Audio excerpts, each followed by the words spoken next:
سلام دوستان، مرتضی هستم و توی این ویدیو قرار هستش که پرکاربردترین کلمات رو همراه با مثالهای اونها مورد بررسی قرار بدیم به ترتیب حروف الفبا. خب دوستان، ما در ویدیوی قبل تا لغت 85 تدریس کردیم.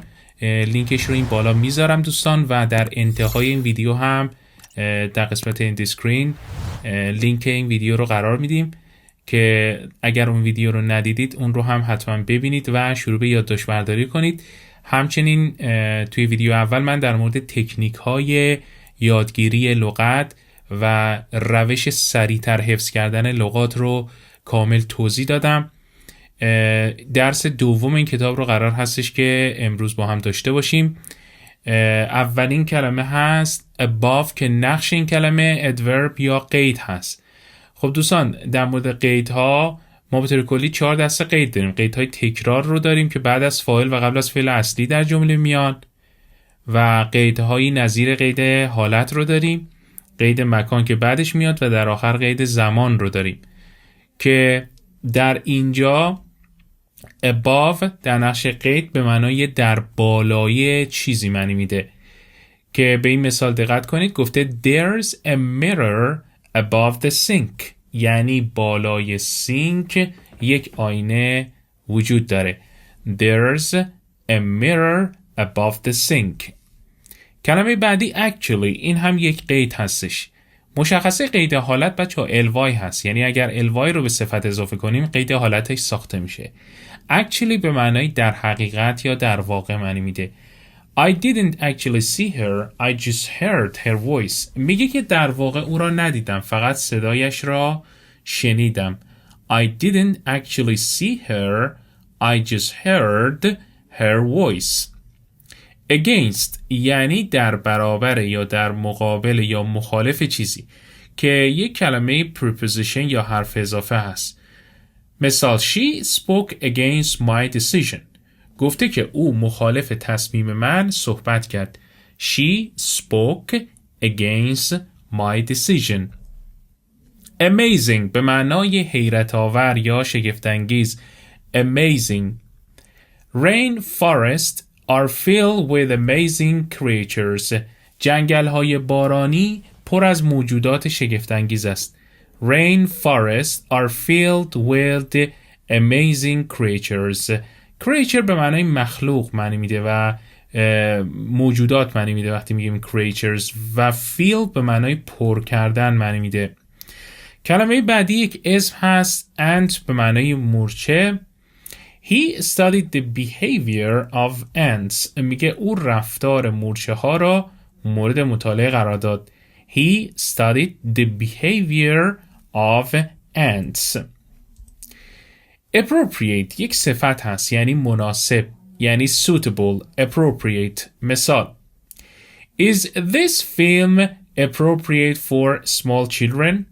Is this film appropriate for small children? آیا این فیلم برای کودکان کوچک مناسبه؟ Area یعنی منطقه یا ناحیه. Do you live in this area? گفته آیا در این منطقه زندگی میکنید؟ Do you live in this area? Immigrant به معنای مهاجر. Immigrant یعنی مهاجر. Many immigrants to Britain have come from Asia. بسیاری از مهاجران به بریتانیا از آسیا آمدن. Immigrants یعنی مهاجر. Attack به معنای حمله کردن. Attack. Most wild animals won't attack unless they are provoked. میگه بسیاری از حیوانات وحشی حمله نمی کنن مگر اینکه تحریک شوند. کلمه provoke یعنی تحریک شدن. Unless یعنی مگر اینکه، و کلمه attack که گفتیم به معنی حمله یا حمله کردن معنی میده. Bacteria. Bacteria یعنی باکتری ها، یک اسم جمع. There are many different types of bacteria. میگه انواع مختلفی از باکتری ها وجود داره. There are many different types of bacteria. Because یک کنجانشین یا کلمه ربط هستش به معنی زیرا یا چون که برای دلیل چیزی بیان میشه. He was angry because I was late. او به خاطر دیر آمدن من عصبانی بود. He was angry because I was late. blank به معنای جای خالی معنی میده. Sign your name in the blank space یعنی در فضای خالی. At the bottom of the form در پایین فرم. گفته نام خود را در فضای خالی پایین امضا کنید. blood به معنای خون. پس تلفظ این کلمه blood نیست، blood هست یعنی خون. به عنوان مثال وقتی میگیم blood cells یعنی سلول های خونی. She lost a lot of blood in the accident. او در تصادف خون زیادی از دست داد. body به معنای بدن. My fingers were numb and my whole body ached. میگه انگشتانم بی‌حس شده بود و تمام بدنم درد میکرد.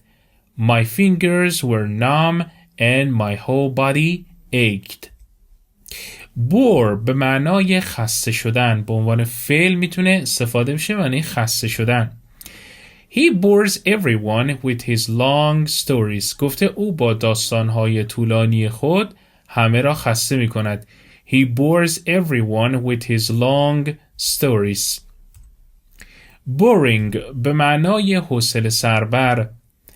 It's boring to sit on the plane with nothing to read. نشستن در هواپیما بدون چیزی برای خواندن خسته کننده است. It's boring to sit on the plane with nothing to read. both به معنای هر دو یک ضمیر هست بچه‌ها. Both my parents are teachers. گفته هر دوی پدر مادرم معلم هستن. brain به معنای مغز. Mary has an amazing brain یعنی ماری مغز شگفت‌انگیزی دارد. Mary has an amazing brain. کلمه بعدی brave هست یعنی شجاع. یک صفت هست شجاع brave. مثال She was very brave to learn to ski at 50. میگه او برای یادگیری اسکی در سن 50 سالگی بسیار شجاع بود. She was very brave to learn to ski at 50. carry به معنای حمل کردن فعل هستش بچه‌ها. He carried the suitcase to my room. suitcase یعنی چمدان. او چمدان را به اتاق من برد. He carried the suitcase to my room. cell به معنای سلول معنی میده. The doctors discovered که cancerous cells. cancer بچه یعنی سرطان. cancerous یعنی سرطانی صفتشه. گفته پزشکان سلولای سرطانی را کشف کردن. The doctors discovered cancerous cells. cheap یعنی ارزان. That restaurant is very good and quite cheap. آن رستوران بسیار خوب و کاملا ارزان است. That restaurant is very good and quite cheap. کلمه بعدی clear هست یعنی روشن و شفاف. She spoke in a loud, clear voice. او با صدای بلند و واضح صحبت میکرد. She spoke in a loud, clear voice. collect یعنی جمع‌آوری کردن. The waiter collected the dirty glasses. گارسون لیوان‌های کثیف را جمع‌آوری کرد. The waiter به معنی پیشخدمت آقا و waitress پیشخدمت خانم که در واقع امروز دیگه ویتر که وقتی میگیم اشاره به جفتشون داره یعنی آقا و خانم. میگه پیشخدمت یا همون گارسون لیوان‌های کثیف را جمع‌آوری کرد. compare به معنای مقایسه کردن فعل هست. گفته compare your answers with Ahmed's یعنی پاسخهای خود را با پاسخ احمد مقایسه کنید. compare your answers with Ahmed's. cross به معنای عبور کردن. cross. It is not a good place to cross the road. جای خوبی برای عبور از جاده وجود نداره. It is not a good place to cross the road. dangerous به معنای خطرناک. dangerous.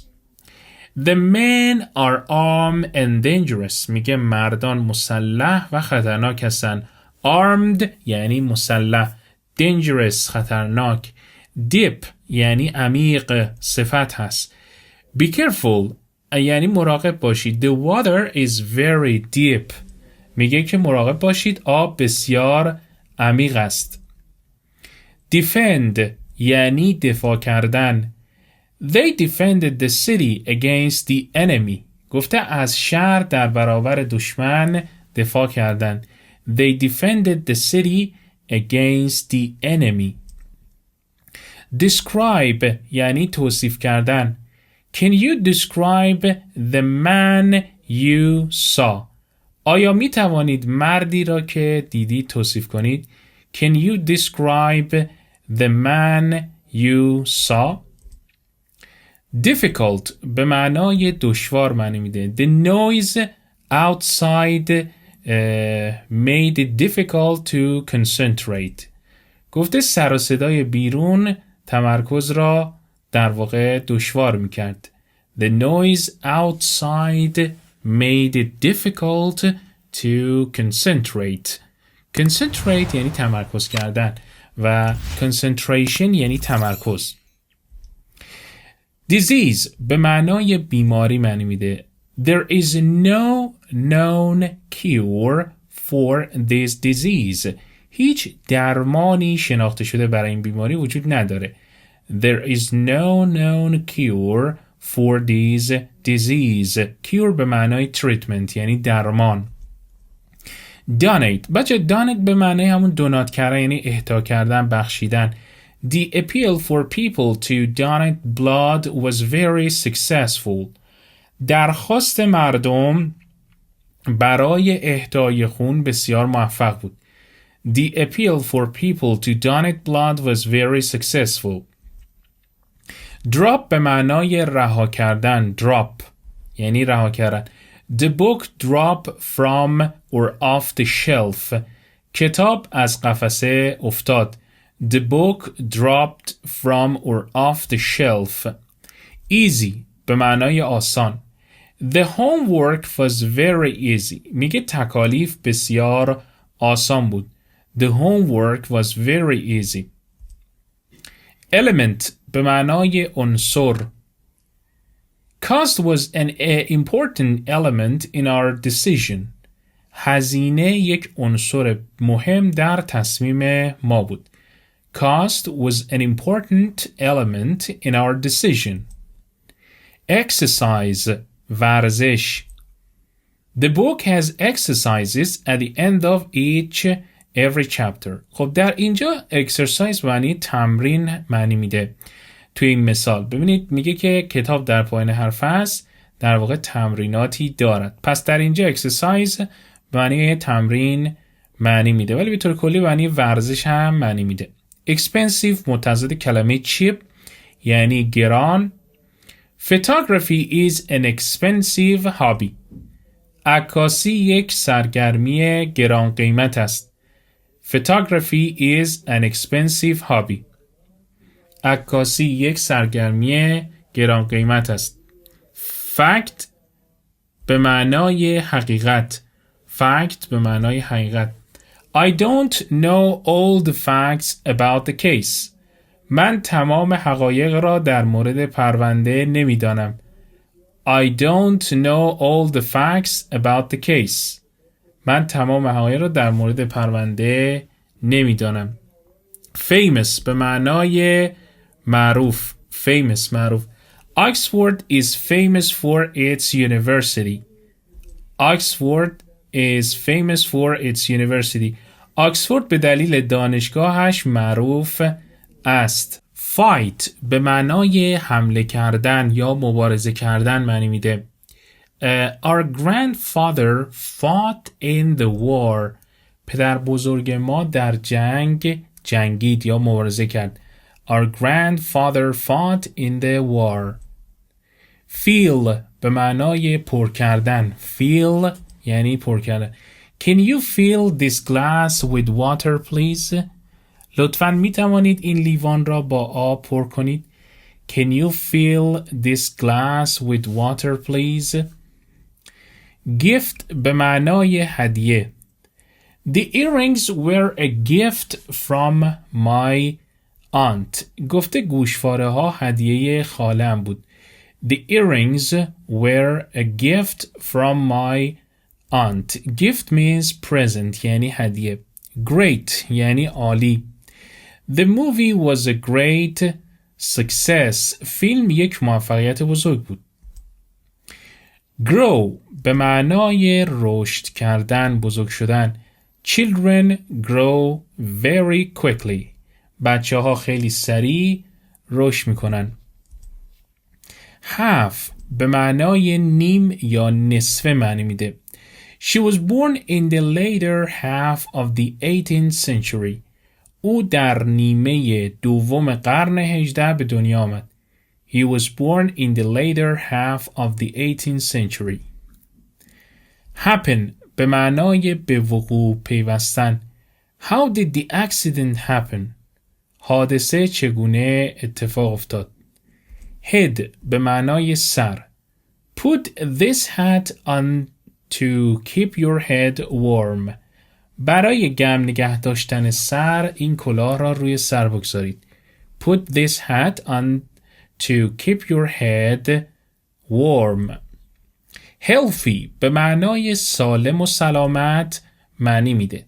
Healthy از نظر مثلا به عنوان مثال وقتی میگیم healthy food یعنی غذای سالم و healthy child یعنی کسی که بچه که لحاظ سلامتی در واقع اوکی باشه. She's a normal healthy child. او یک کودک عادی و سالم است.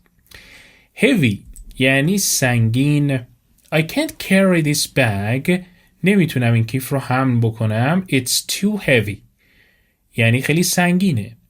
بچه too heavy یعنی بسیار سنگین. مفهوم جمله رو منفی میکنه وقتی تو میذاریم.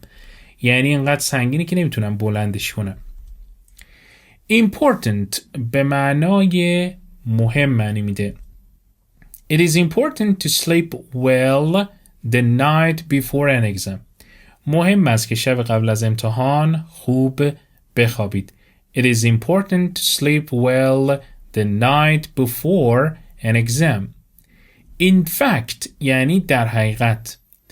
In fact she's now taking an advanced driving test. در واقع او اکنون در یک آزمون پیشرفته رانندگی شرکت میکنه. Information به معنای اطلاعات. Do you have any information about or on train times? آیا اطلاعاتی در مورد یا درباره زمان قطار دارید؟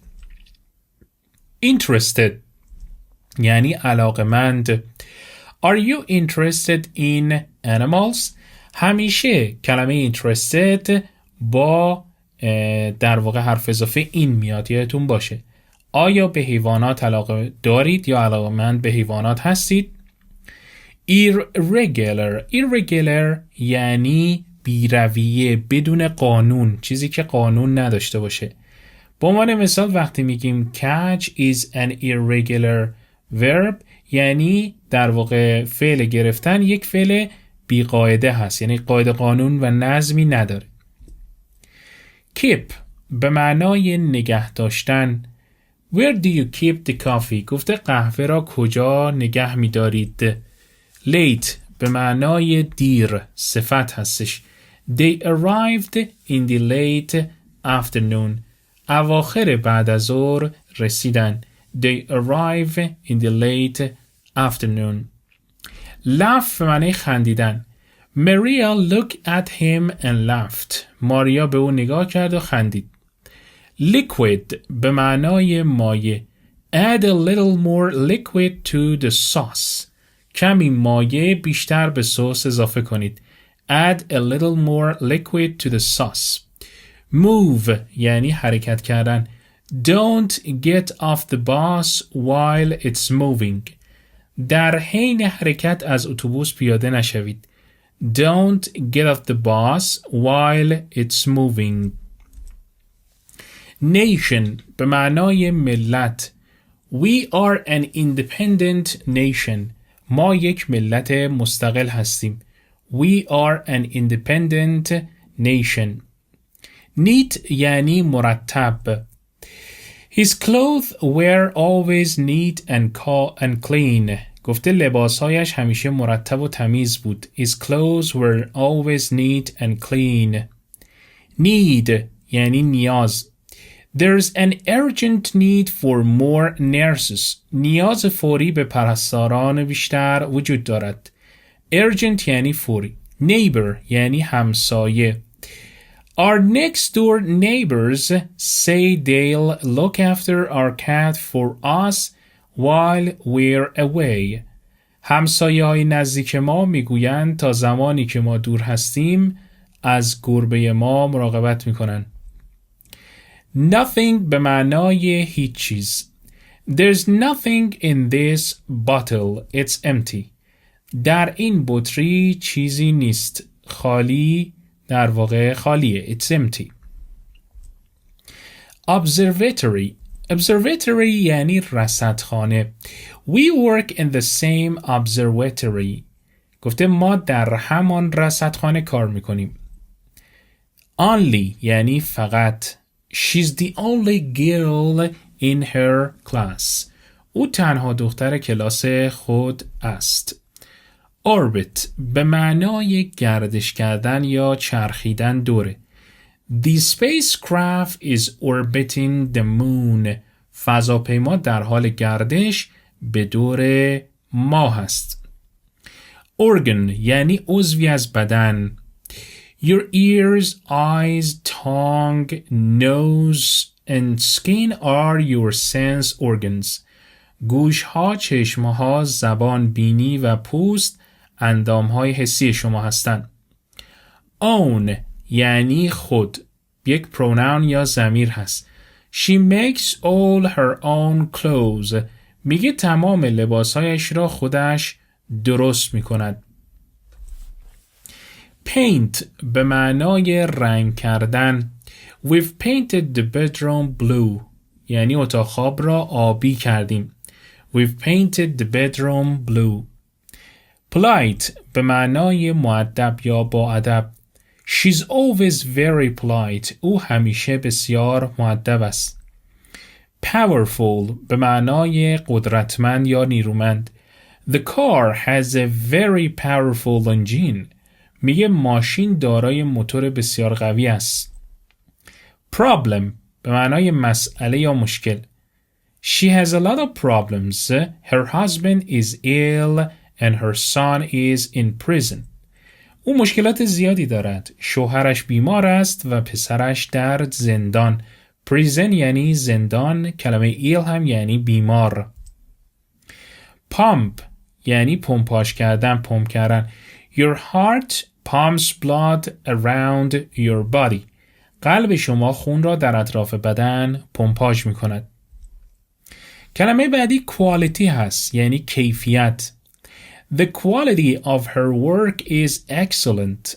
کیفیت کار او عالی است. Really یعنی واقعاً. Do you really love him? آیا واقعاً او را دوست دارید؟ Do you really love him? Ring یعنی حلقه. I ring home once a week to tell my parents I'm okay. هفته یک بار به خانه زنگ میزنم تا به پدر مادرم بگم که حالم خوبه. Rocky یعنی سنگی. She scrambled along the rocky path. میگه او در امتداد مسیر صخره‌ای تقلا میکرد، دست و پا میزد. Scramble یعنی دست و پا زدن. Along یعنی در امتداد. Rocky path یعنی مسیر سنگی. Sleep یعنی خوابیدن. I sleep for 8 hours every night. هر شب 8 ساعت میخوابم. Strange یعنی عجیب. Strange یعنی عجیب. Did you hear that strange noise? آیا صدای عجیب را شنیدی؟ type یعنی نوع.